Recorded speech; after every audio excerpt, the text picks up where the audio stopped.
کہ شیطان اس وجہ سے بھی ذلیل اور پریشان ہوتا ہے کہ اللہ تبارک و تعالیٰ اپنے اس حاجی بندے سے کہتے ہیں کہ میں نے تجھے بھی بخش دیا اور جس کے لیے تو نے دعا کی میں نے اسے بھی بخش دیا ہے۔ نبی پاک صلی اللہ علیہ وآلہ وسلم نے جیسے ارشاد فرمایا کہ ان دنوں کے اندر عبادات کریں،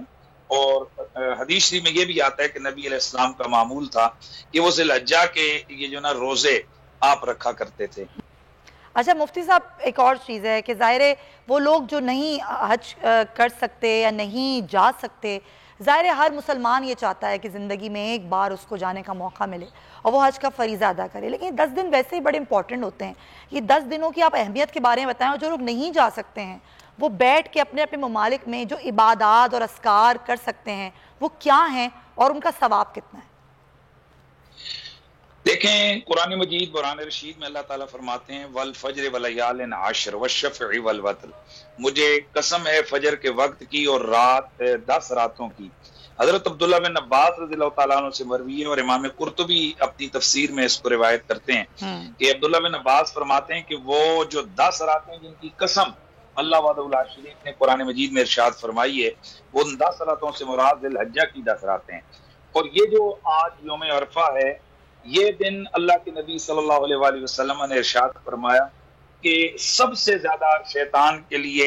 اس کو ذلیل کرنے والا، اس کو حقیر کرنے والا اور اس کو غضبناک کرنے والا یہ دن ہے۔ عرض کی گئی یا رسول اللہ اس کی وجہ اور ریزن کیا ہے؟ تو آپ نے ارشاد فرمایا کہ اس کی ریزن اور وجہ یہ ہے کہ لما رعا، جو کچھ شیطان دیکھتا ہے کہ اللہ وحدہ لا شریک اپنے بندوں پر رحمت کتنی نازل فرماتے ہیں،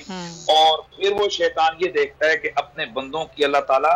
مغفرت کتنی فرماتے ہیں، کتنے بندوں کو اللہ تعالیٰ معاف فرماتے ہیں، تو شیطان یہ دیکھ کر شدید قسم کا ذلیل ہوتا ہے، غضبناک ہو جاتا ہے کہ میری ساری محنتیں اور کاوشیں جو ہیں نا وہ رائگاں چلی گئیں اور یہ مخلوق خدا بخشی گئی۔ اور ایک اور حدیث کے اندر آتا ہے کہ اللہ کے نبی صلی اللہ علیہ وآلہ وسلم نے ارشاد فرمایا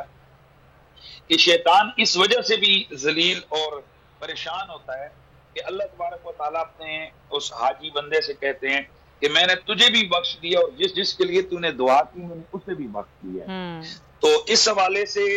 آج کا دن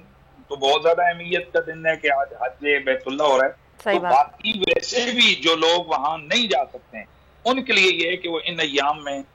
نبی پاک صلی اللہ علیہ وآلہ وسلم نے جیسے ارشاد فرمایا کہ ان دنوں کے اندر عبادات کریں، اور حدیث شریف میں یہ بھی آتا ہے کہ نبی علیہ السلام کا معمول تھا کہ وہ ذی الحجہ کے یہ جو نا روزے آپ رکھا کرتے تھے، اور اس میں جو یوم عرفہ کا روزہ ہے اس کے والے سے حدیث شریف میں بڑی فضیلت آئی ہے، اور وہ فضیلت یہ ہے کہ نبی علیہ السلام نے ارشاد فرمایا کہ جو کوئی یوم عرفہ کا روزہ رکھے گا تو 1 سال گزشتہ اور 1 سال آئندہ کے گناہوں کو اللہ تعالیٰ معاف فرمائیں گے۔ حضرت عبداللہ بن عمر رضی اللہ تعالیٰ عنہ اس میں وہ ارشاد فرماتے ہیں کہ ہم نبی علیہ السلام کے زمانے میں جب روزہ رکھتے تھے یوم عرفہ کا تو ہم یہ گنا کرتے تھے کہ ہم نے 2 سالوں کے روزے رکھ دیے ہیں، یعنی یہ اس قدر اہمیت کا دن ہے۔ جو کل آنے والا پاکستان میں چونکہ یوم عرفہ کل ہے یعنی 9 ذی الحجہ، تو کل کا حوالے سے ہمارے سننے والے وہ اس کو روزے کا اہتمام اور ترکیب بنا لیں تاکہ ان سعادتوں سے ہم بھی بہرور ہو سکیں۔ بڑی آپ نے خوبصورت بات کی ہے۔ سبسکرائب کریں اور بیل دبائیں تاکہ کوئی خبر رہ نہ جائے۔